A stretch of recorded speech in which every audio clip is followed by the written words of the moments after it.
But for the next 5 minutes, hopefully you can stick around because it is time to go to school a little bit with a person that we are calling Professor Kim Baer this morning from the Baer Law Office. Hi, Professor. How are you? Hi, Lou. How are you? We are calling you Professor because we are going to teach people a little bit about something that everybody knows about, but I don't think they know the details about small claims court. Right. I thought it might be helpful today just to teach your viewers what they need to know about small claims court if they ever want to use it, or God forbid, if they ever are sued there. Okay, first let's start with the basics. What is it? Yes. So small claims is a court process. It's fairly expedited, and it's where you can go to settle a money dispute of $6,500 or less.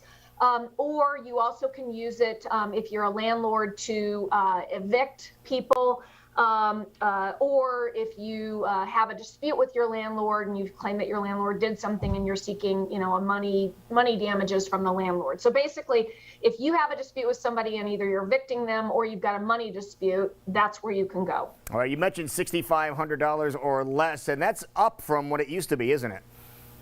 Right. It used to be $5,000. And what you need to know, too, is let's say that you and I are in a dispute, Lou, and I think you owe me $7,500. I can still take you to small claims court, but the most I can recover is $6,500. All right. Now, what do we need to do if you want to, say, represent yourself in small claims? Well, the Iowa Supreme Court and the Commission has done an excellent job. They've got all of the forms that you need on the Iowa Supreme Court website. And I just was on there this morning checking it out, and it's super easy. It kind of walks you through the process. It's a some fill in the blank forms.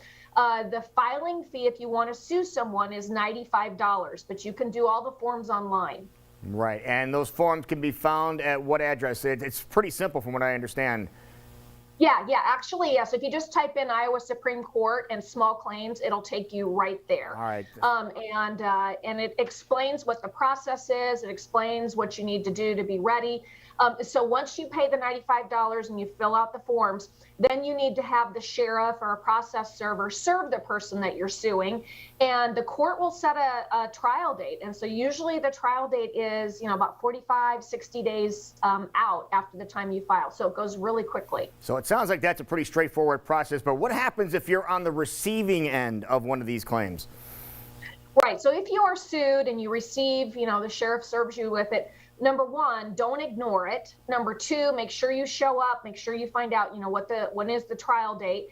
And if you have what we call a counterclaim, let's say you and I have a dispute, Lou, and I think you owe me $6,500, and you say, no, you actually owe me money. So you might want to file a counterclaim, and those documents are also on the same Iowa Supreme Court website.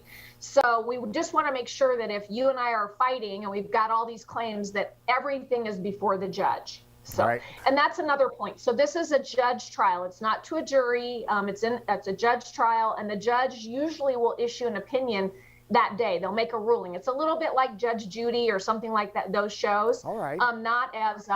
Not as funny or as exciting, but but the same basic principle. Now let's talk about the hearing a little bit. You mentioned that a hearing date was going to be set. What happens at that? So at the hearing, the judge is going to listen to both sides. It is critical. This is probably the most important point that I want to make to people today. Make sure that if you have emails between you and the other person that help you, or text messages that help you, or there's a contract, or you have photos, make sure you bring all of your evidence. Because if you show up there and then you say, well, I do have some photos, but I need to go, I can bring them back tomorrow, that's not going to cut it. So you need to show up with all of your evidence there. If you have a witness, bring your witness with you. So because the judge is going to listen to everything right then and there. Now we're talking about representing yourself, but can you bring an attorney with you? You can, and I've gone to small claims court with some of my clients. I usually try to talk them into doing it themselves, simply because if you're paying an attorney and the limit's $6,500, it starts to kind of add up. But some of my clients I've helped when either they needed to evict someone, or I think actually small claims, I also helped someone that had some damage done to their car, by a car wash. So yes, you can, but it's designed for you to represent yourself. All right. People want to get in touch with you in case they have any other questions. What's the easiest way they can do so?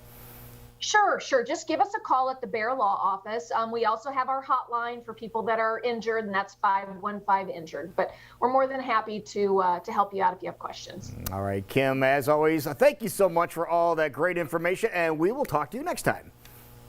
Okay, sounds good. Have a good one.